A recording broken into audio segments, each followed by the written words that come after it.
Hello and welcome back to my channel, Chess Captures Threats. In today's episode, in episode 46 of the Chess Guide, we'll be going over creating threats. So, we have 4 openings today, including the new English we went over and our previous Learn the Openings, and we've got 3 other openings we've done before. So, what this episode is about today is how we can create threats. So, obviously trying to attack a piece here and how we can do it. So again, just got 4 examples here of how to do it. I think we've got 3 white openings and 1 black opening. So I've tried including a d4, 2 d4 openings, an e4 opening, and I think we've done the French defense as well for the last one. So in this position here, now we this is the English. As we can see, we've got this c4, and then how we had this sort of 4 pieces here, and how we started the game. Now, obviously, if you look at this, this is maybe what we might see in the middle game. But obviously that's not what we're looking at right now. What we're looking at here is what threats can we recreate. So, here, if you want to pause the video, try and come up with as many threats as you possibly can. So when we're saying a threat, it could be attacking a piece. Obviously that is probably really the only way. We could be threatening anything, even if it's just a pawn. So, if you want to quickly pause the video now, you can, just to try and find as many as you want. So, hopefully we can get a few of these. So, here, one of them, the most obvious I would say, is something like h3. A very obvious forcing move here. We're attacking the bishop, and the bishop either has to capture or move. We're obviously attacking it, so we're creating a huge threat. Okay, our next one here as well we can have a look at is something like knight to a4. Bit of an obscure one here. But if we look at this bishop, the bishop can actually only move to these 2 squares, as this square here is blocked by this pawn and bishop and knight. So, therefore, in having to move, then we can do a capture, for example, here. And if not, we can actually double pawn them if they do try to keep that bishop there. So that's another one in this position. And we have other little ones as well. So, stuff like this knight coming in. That's always a threat, because we're threatening this knight here for getting their queen. It might get their queen out, but it might also put a pin on them. We're also probably seeing other stuff like this knight can come to here, but this time we're attacking the bishop and the knight. Yes, it might double pawn us, but then our queen is towards their queen. So a threat could be literally anything, even if you're just going to swap off, even if you're going to not gain anything, you're still creating a threat which could in the end lead them to make a mistake. So that is the English for that one. Now here, this is from the London system.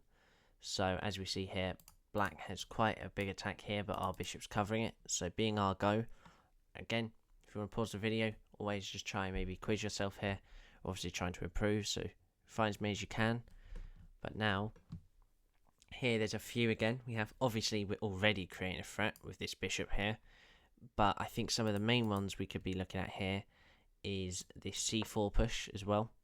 Because the reason for this is we're obviously attacking this pawn, very simple, but if they don't think anything of it, we obviously have this pawn push here, which forces a capture, which we would maybe even want because we open up our rook for a rook lift later on. Now, other stuff here, obviously we could just capture, leave it like this. We're technically ahead on the evaluation, but wouldn't be the best, I would say, here. We have other little stuff like this e4 push as well. Threatening this, especially threatening e5 here, a fork on the bishop and knight. And we're obviously also looking at something like this, which would be very nice for white in this scenario. But we're also going to go over something here, which I'm going to call a distant threat. So this technically isn't threatening anything, but it's like a long-term one.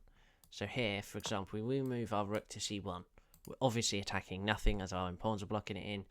But after a while, if we just do a few moves here, you can see how we can start creating threats. And this rook is slowly getting closer to this queen here. So that if by some, we might be able to, we're now putting pins on it and everything. And it's technically still threatening the queen. Even though it's not attacking it, the opponent is always going to worry about this sort of pin on this pawn here. And they're going to start, thinking of it as a threat. So you've got to make sure you can use that as well. It's not really a threat. You're kind of, slowly thinking about maybe changing Of course, with the rook to threaten it, but obviously it's technically not a threat yet. That's why I'm calling it a distant threat, a long-term one. But other moves like this c4 push is definitely most reasonable in a scenario like this. So, that is the English and London. Now we're on to the Italians. We've done our 2 d4 openings. Now we're on to the e4 opening.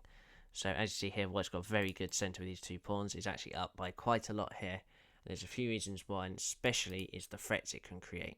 So, obviously there's 2, again, I would say quite simple ones here. Simply pushing the pawn, for example, here. Now, again, this might force the knight onto the edge of the board, which obviously isn't the best.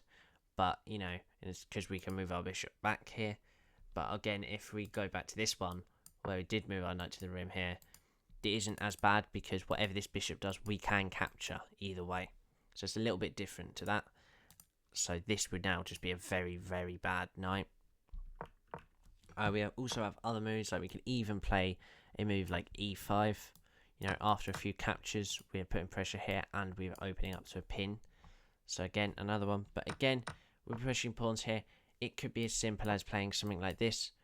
So this move here with the bishop, threatening the knight. And we're also putting pressure, you know, for this queen and the longer way.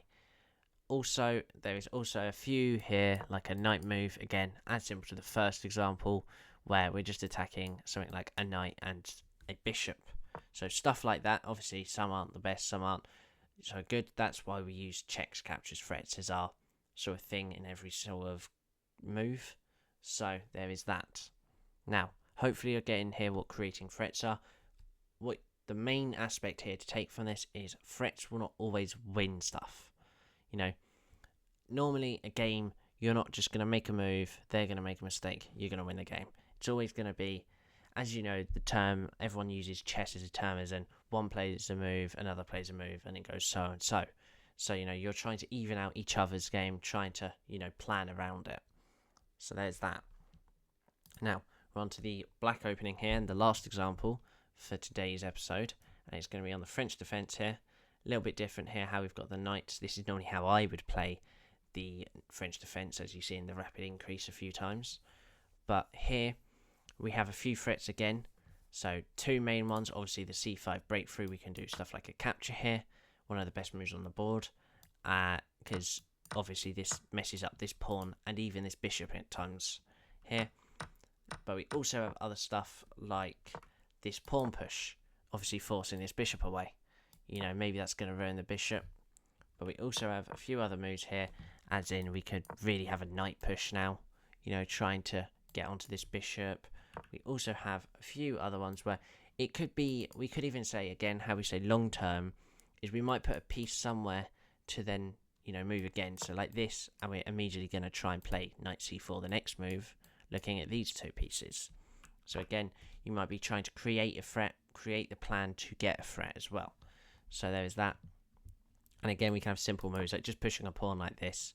You know, this is a move, another breakthrough we use in the French a lot later normally, but this can be used, and it would get stuff like this, where we have a very nice sort of bit here. We do open up the king, but obviously the king can move to h8. So that will probably be it for today's episode, just to make sure we understand of creating threats.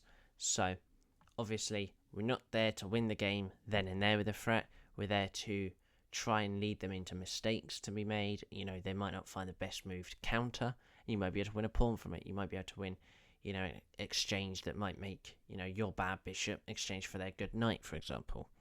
So there is that. Now, hopefully you understand that, and that is it for today's video. So thank you, and bye bye.